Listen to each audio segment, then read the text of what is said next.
Assalamualaikum warahmatullahi wabarakatuh. Pada kesempatan kali ini kita bertemu lagi dalam mata kuliah Pendidikan Anti Korupsi dan Anti Nafsa. Baik, materi terakhir di Pendidikan Anti Korupsi yang sebelumnya akan berlanjut ke Pendidikan Anti Nafsa, yaitu adalah peran mahasiswa dalam pencegahan korupsi.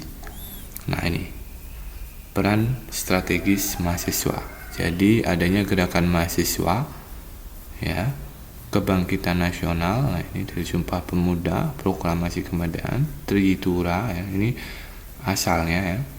Lalu ke adanya reformasi tahun 98, lalu adanya unjuk rasa, ya, menolak pelajar, ya, menolak revisi terhadap Undang-Undang KPK dan beragam RUU lainnya. Ini dia mengenal, ya.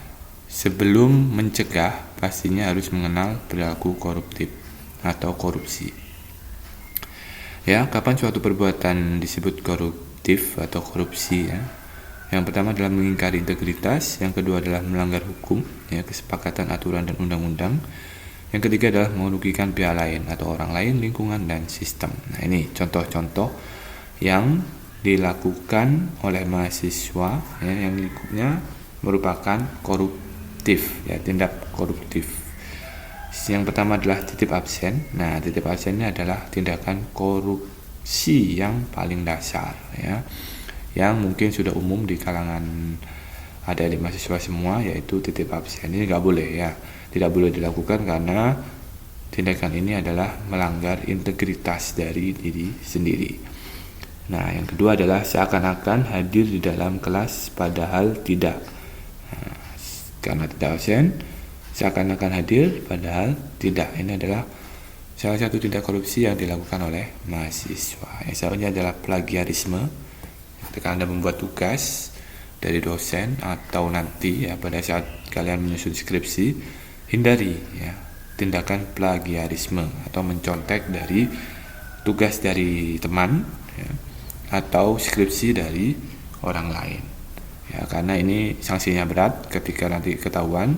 Nah, maka gelar Anda, ya, kalau skripsi, ya, skripsi plagiarisme, gelar adik-adik mahasiswa bisa dicabut gelar SAK-nya. Oke, yang selanjutnya yang ketiga adalah mengakui hasil kerja orang lain. Jadi misalnya dalam satu kelompok ada 3 orang, satu orang ini nggak kerja, si A, si B, dan si C. Nah, si C ini nggak kerja, yang kerja adalah si A dan si B. Tetapi pada saat penilaian nanti yang dinilai oleh dosen, ya, si C ini akan mendapatkan nilai yang sama dengan si A dan si B. Ini merupakan salah satu tindak korupsi, yaitu tidak kerja membuat tugas tersebut, ya. Dan yang terakhir adalah seolah mengikuti kelas online padahal tidak. Nah, ini yang saat ini terjadi, ya, karena kelas online ada pertemuan, ya, seakan-akan mengikuti, ya, padahal tidak mengikuti. Misalnya videonya di off, ya, kalian kemana-mana. Nah, ini yang tidak boleh. Atau kalau melalui di LMS atau e-study, ya, kalian mengumpulkan tugas, ya, tugas itu, ya, menjiplak hasil karya orang lain atau temanmu, itu tidak boleh.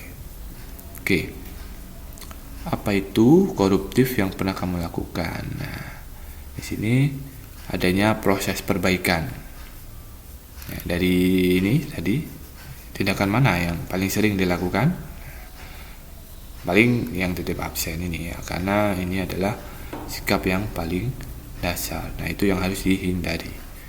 Baik, menjaga integritas. Nah, ini proses perbaikan, ya, yaitu pertama proses memperbaiki integritas, ya, perilaku koruptif.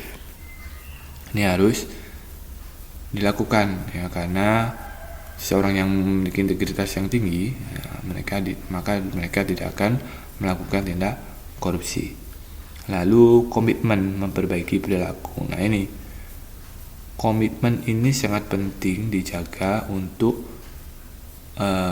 istilahnya menjaga, ya, sikap kita supaya tetap tidak melakukan tindak korupsi. Yang ketiga adalah konsisten menjaga integritas tadi. konsistensi, adanya komitmen dan konsistensi dalam menjaga integritas supaya tidak kembali lagi ke tindakan yang buruk, yaitu tindakan koruptif. Ya. Nah, di sini di lingkungan keluarga, ya, kepatuhan pada norma dan aturan di dalam keluarga di rumah, ya, pertanggungjawaban dalam penggunaan barang milik bersama, ya, misalnya televisi, ya, televisi di rumah, penggunaan bersama, tanggung jawab, ya. Jangan sampai kalian merusaknya atau jangan sampai menjualnya, ya, karena itu milik bersama, milik keluarga. Oke, yang ketiga adalah penggunaan fasilitas kantor untuk keperluan pribadi. Ya, ini juga harus dihindari. Ya, seperti komputer di kantor, ya, dibawa pulang, itu nggak boleh. Ya. Lalu kesesuaian gaya hidup dengan besar penghasilan. Nah, ini ya harus sesuai, ya, gaya hidupnya dengan penghasilan. Jangan melakukan penghasilan kecil, gaya hidupnya besar sampai kalian melakukan utang-utang, ya, berhutang itu tidak boleh, ya. Oke, di lingkungan kampus, ya, kedisiplinan menghadiri kuliah, ya, kejujuran dalam ujian, ini kerjasama dalam tugas kelompok supaya tidak melakukan tindak korupsi yang ada si C yang tidak mengerjakan tadi tapi mendapatkan nilai, ya, di dalam kelompok, itu harus dihindari, ya. Kepatuhan terhadap aturan kampus, ya, pertanggungjawaban dalam anggaran kegiatan, ya, ketika kegiatan itu membutuhkan anggaran, kesesuaian pelaksanaan kegiatan dengan proposal yang sudah disetujui, ya, harus sesuai, ya, tidak boleh dikurangi atau tidak boleh ditambah. Oke, penggunaan beasiswa sesuai peruntukannya. Jadi beasiswa, ya, digunakan untuk beasiswa, ya, mungkin ada bantuan untuk biaya buku, ya, dibelikan buku, jangan dibelikan HP. Nah, ini. Oke. Nah, di lingkungan sekitar ada perilaku warga dan tokoh masyarakat, ya, kedisiplinan membuang sampah, ya, pada tempatnya supaya lingkungan tetap bersih, kepedulian terhadap permasalahan bersama, ketika ada masalah itu harus istilahnya dimusyawarahkan, ya, untuk menemukan jalan keluar. Keterlibatan dalam kegiatan bersama warga, misalnya adanya kerja bakti, ya, bersih-bersih, kita juga ikut melaksanakannya. Nah, ini adanya perilaku pengurus RT, nah, ini tokoh masyarakat. Pelaksanaan tugas untuk memimpin, nah, ketika menjadi RT, ketua RT atau ketua RW harus melaksanakan tugas melayani warga. Hanya kesetaraan perilaku semua warga, jadi ada warga yang kaya dan warga yang miskin itu harus disamakan, ya, perilaku kita, jangan mengistimewakan salah satu warga. Keterbukaan dalam pengelolaan dana warga, nah, ini harus terbuka. Ketika ada urunan, ya, nah, itu harus terbuka penggunaan dananya. Nah, ini ada contoh aksi untuk integritas, aksi membangun integritas antar kelompok. Nah, di sini kecenderungan perilaku koruptif di lingkungan tertentu, ya, peran aksi sosial anti korupsi, menyelenggarakan festival anti korupsi misalnya. Terus adanya kelompok sasaran berkomitmen memperbaiki perilaku, adanya kelompok.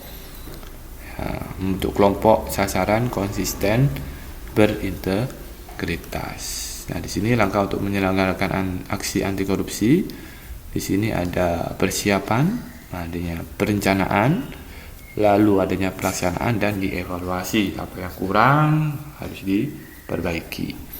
Nah, ini ragam bentuk aksi anti korupsi, adanya kampanye sosialisasi, melakukan seminar-seminar anti korupsi, adanya festival seni budaya, adanya film anti korupsi, dan adanya lokakarya anti korupsi. Nah, ini adalah salah satu contoh, ya, aksi korupsi. Ada Climate Strike di tahun 2019, itu festival, dan ini adalah kegiatan-kegiatannya, ucap malu pakai cap palsu. Nah, di sini. Lalu ini ada mari ngopi bukan kopi. Nah, ini adalah berbagai contoh dari gerakan anti korupsi. Baik, ini tadi adalah integritas yang harus dibangun di tengah-tengah kehidupan mahasiswa sekalian, ya. Oke, saya harap adik-adik sekalian tidak melakukan tindak korupsi sekecil apapun itu. Oke, pertemuan kali ini saya akhiri. Terima kasih. atas perhatiannya. Wassalamualaikum warahmatullahi wabarakatuh.